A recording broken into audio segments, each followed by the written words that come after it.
the Home Office by MI5, the Bank of England and News Corporation.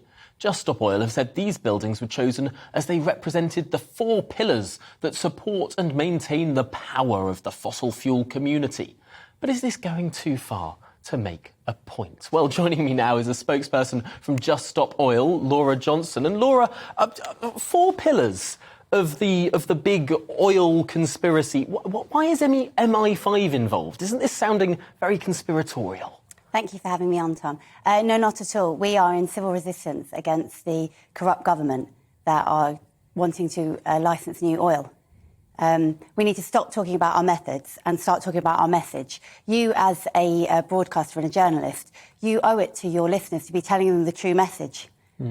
So your message is that the government is corrupt. Do you have any evidence for that at all? Oh, certainly. There's lots of evidence for that. They take money from the fossil fuel industry. We have think tanks that are privately funded and they affect lots of government policy. But once again, let's stop talking about this and start talking about what needs to happen now in climate change. The government has committed to net zero by 2050, something that a lot of people criticise. Many people obviously support as well. The government has committed to banning internal combustion engines by the end of this decade. It's committed to funding a huge expansion of renewable energy in this country. Doesn't the government really just agree with you? Not at all, no. They are ignoring their own advice, their own scientific advice. They're ignoring the UN, and we could move into renewables. Renewables are 9 times cheaper.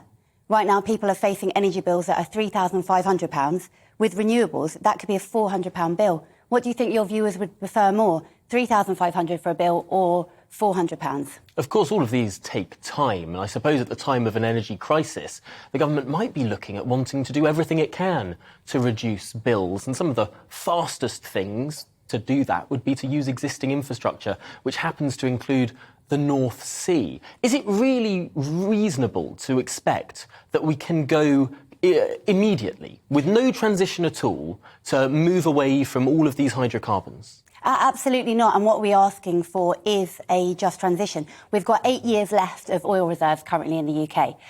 So that gives us 14 years of a just transition. The biggest solar farm in the UK was built in 6 weeks. So if we put that money in now, we could be giving people cheaper energy now, not licensing new oil, which won't even come into place for the next decade. Does your organisation do anything to highlight this cause that isn't illegal? No, we are the last chance saloon.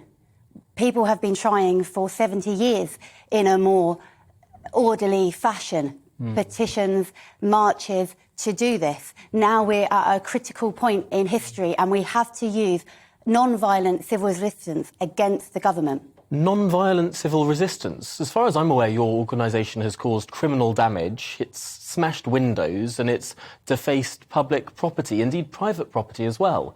By most definitions, that would count as violence against property.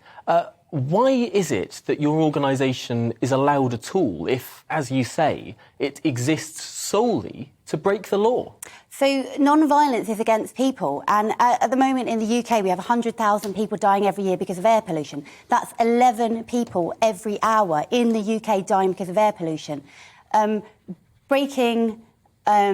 Smashing windows is not killing a life.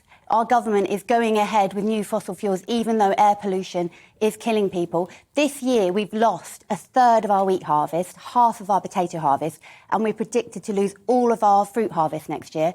We are currently in a cost of living crisis and a climate crisis. Next year, we will be in a food shortage crisis. And every single week, £236 million of taxpayer money goes to fund fossil fuel infrastructure, even though they don't pay any tax.